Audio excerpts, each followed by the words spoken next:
The TOMAR strobe switch and strobe switch with beacon are compact, self-contained systems engineered to enable rapid emergency gate access for first responders to restricted properties, with the option for visual confirmation through a flashing beacon. In this video, we'll cover receiving the unit, adjusting the delay dial, configuring the beacon for red or amber flashing if equipped, mounting, connecting gate control and power wires, and detector aiming considerations. When your new unit arrives, it will be fully assembled. To begin setup and installation, remove the front cover by unscrewing the 4 cover screws.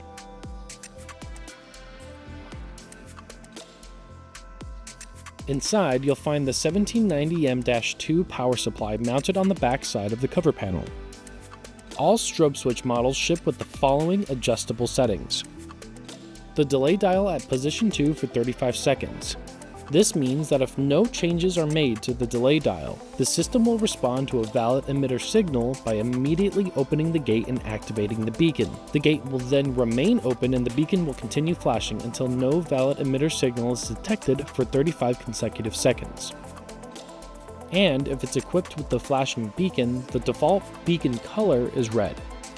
Prior to mounting the unit, we will make adjustments to the delay dial and select the beacon color if needed. The strobe switch system activates when a valid emitter signal is detected, sending a command to open the gate and activate the beacon if equipped. As part of its built-in logic, the system will continue to monitor for a valid emitter signal for 5 seconds after detection has ceased.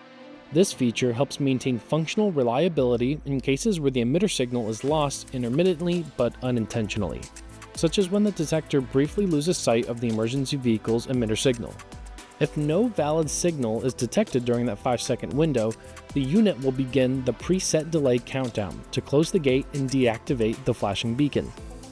This delay duration is configured by the installer using the S1 rotary delay dial. Locate the dial on the 1790M-2 power supply to adjust how long the gate stays open and the beacon remains active after signal loss. The dial is labeled 0 through F, and by default it is set to position 2, which corresponds to a 30-second delay. Positions 1 through E offer preset delays ranging from 15 seconds to 30 minutes. Position 0 means no additional delay. The beacon flashes and the gate remains open only while a valid detector signal is present. After the 5-second signal monitoring period expires, with no signal detected, the system begins the gate closing process. Position F enables continuous operation. Once triggered, the gate stays open and the beacon remains active indefinitely. If position F is used, a momentary external reset switch must be wired to the 2 terminals next to the delay dial. This allows first responders to reset the system once the emergency is resolved, closing the gate and turning off the beacon. The external reset switch should be installed outside of the gate for easy access. In cases where the external switch is not available or fails, the built-in S2 reset switch, located on the internal power supply, can be used. It is important to note this switch will only close an already open gate. It cannot be used to access the property. This design prevents unauthorized entry by disabling the ability to open the gate using an external button or switch. To change the beacon from the default flashing red to a flashing amber signal, locate the terminal labeled Detector Negative on the TB1 terminal block. Disconnect the white wire from this terminal and cap it off securely, leaving the black wire from the beacon connected. The presence of the white wire triggers red mode. Therefore, removing it switches the unit to amber.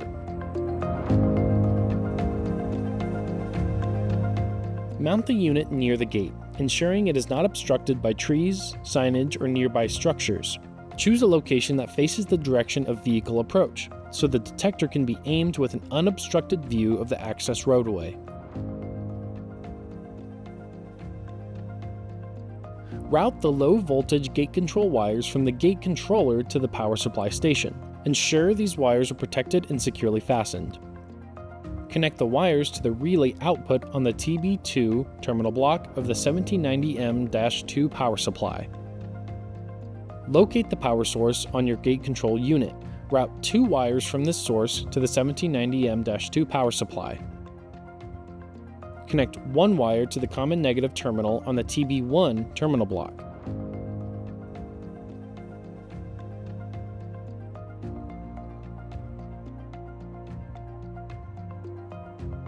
Connect the other wire to the 1 amp inline fuse holder. The strobe switch accepts 12 to 24 volt AC or DC input. If using a DC power source, ensure you observe the correct polarity. Now that all settings have been configured and wiring is complete, close and secure the unit using the 4 screws removed earlier. The final step is to aim the detector eyes.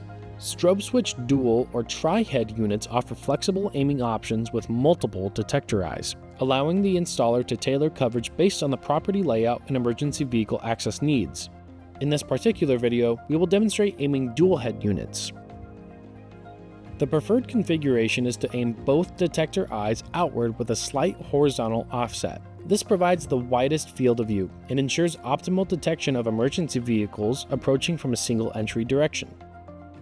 Alternatively, and especially if another device such as a ground loop is not installed to detect vehicles exiting, one detector eye may be aimed outward and the other inward. This allows the system to detect a valid emitter signal for both entry and exit scenarios.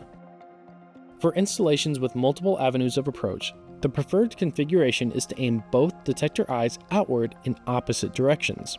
This ensures broad directional coverage and reliable detection of emergency vehicles regardless of the path they take to approach the gate. Once the detectors are aimed, use the 2 lock rings to prevent the units from moving out of alignment. Proper aiming of the detector heads is critical to maximizing system performance and minimizing the chance of missed activations due to signal alignment issues. The TOMAR strobe switch is now installed and ready for use.